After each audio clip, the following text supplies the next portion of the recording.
St. Paul the Apostle's shipwreck on Malta is described in the book of Acts, where Luke writes, "We found that the island was called Melita."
On April 9, 1942, a bomb dropped by the Luftwaffe pierced this dome and fell into this room with 300 people inside preparing for Mass.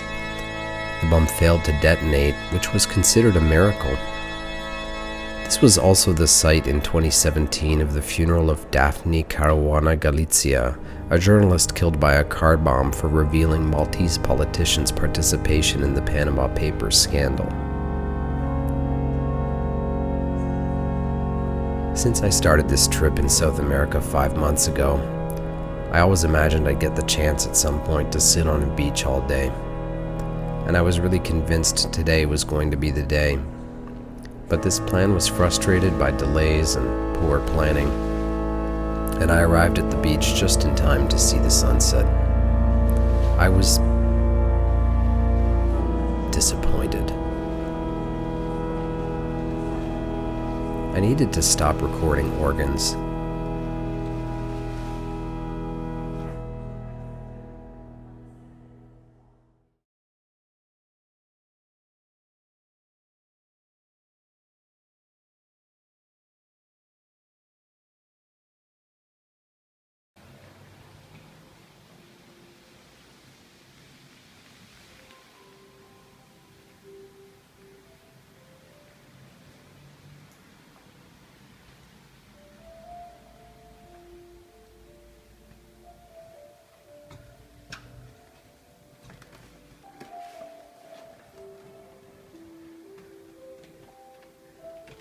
Hi.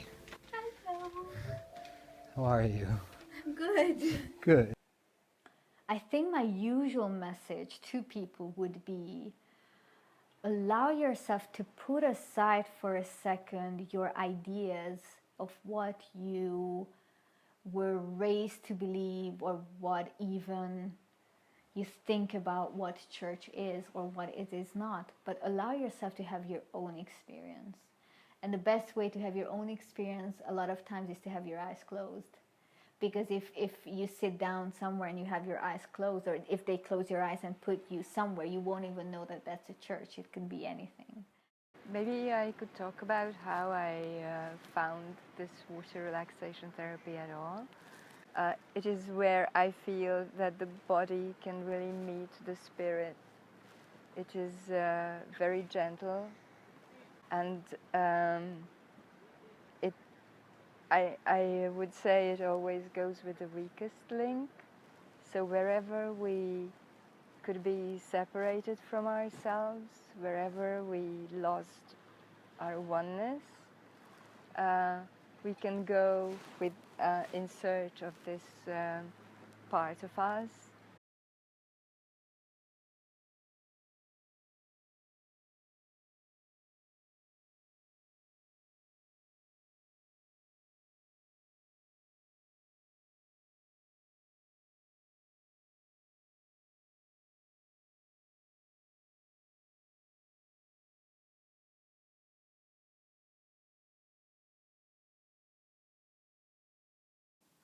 Where's the best place to find humor in spirituality?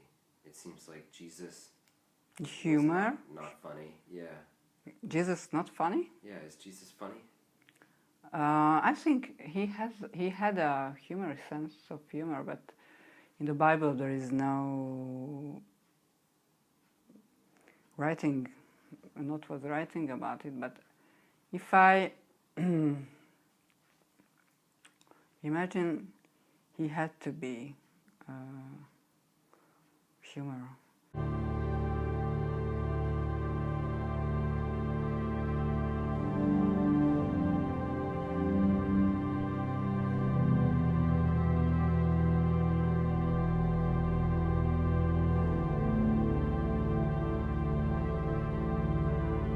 In our own life, what we consider many times as the cruelty of life is actually life being a bit more strict with us and showing us that something is not the right way. And we can be a little bit like crybabies of like, why is life so hard to me? And it's needed. Many years later, we think back and we say, oh my God, that was so much needed. That slap on the face. And this sword for me, which it was a sword that I practiced with on Tai Chi courses, for me, it's behind the crystals, and it's a symbol for the crystals being just so beautiful and kind and loving and accepting, and it's radiating that wholeness and love frequency, and the sword being, for me, the symbol of the truth, like the sword of truth that Archangel Michael carried, and also the sword of truth that Shiva behind me, also he's called like he's the symbol of the sword of truth. So this sword is what cuts the illusion away, and just, it's, you could say also the sword of discernment, which is so much needed in this life, during our life, and even more so in these lifetimes, where we are bombarded with informations that are half truths, half lies, and we just flooded with inner and outer impulses where we don't know what truth is actually. And for me, this word represents that, also that kind of aligning yourself with connecting back to your soul and the wholeness of what you are, and then from that place just taking that sword and really finding the discernment, and then just cutting away falsehood, because sometimes you have to use that energy of no, that energy of this is not what I am here for, and to cut it, not just caress it away, but cut it away.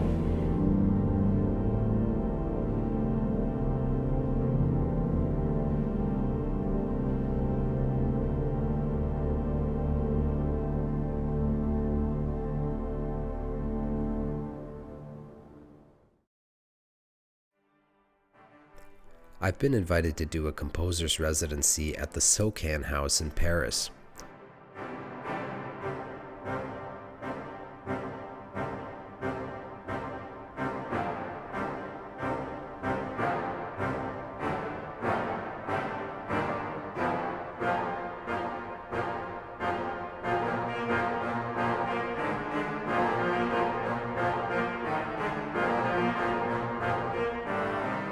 Beginning with Marie de Medici laying the first stone in 1628, to the installation in 1853 of the largest organ ever built by Surette. This is as illustrious an opportunity as one gets. I struggled to find something to play on these incredibly bombastic reeds, and enjoyed every minute of it.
In the Art Deco masterpiece of St. John Bosco on Rue Alexandre Dumas, the grief retreat seems to have done its trick and allowed me to come out of my shell a little bit more.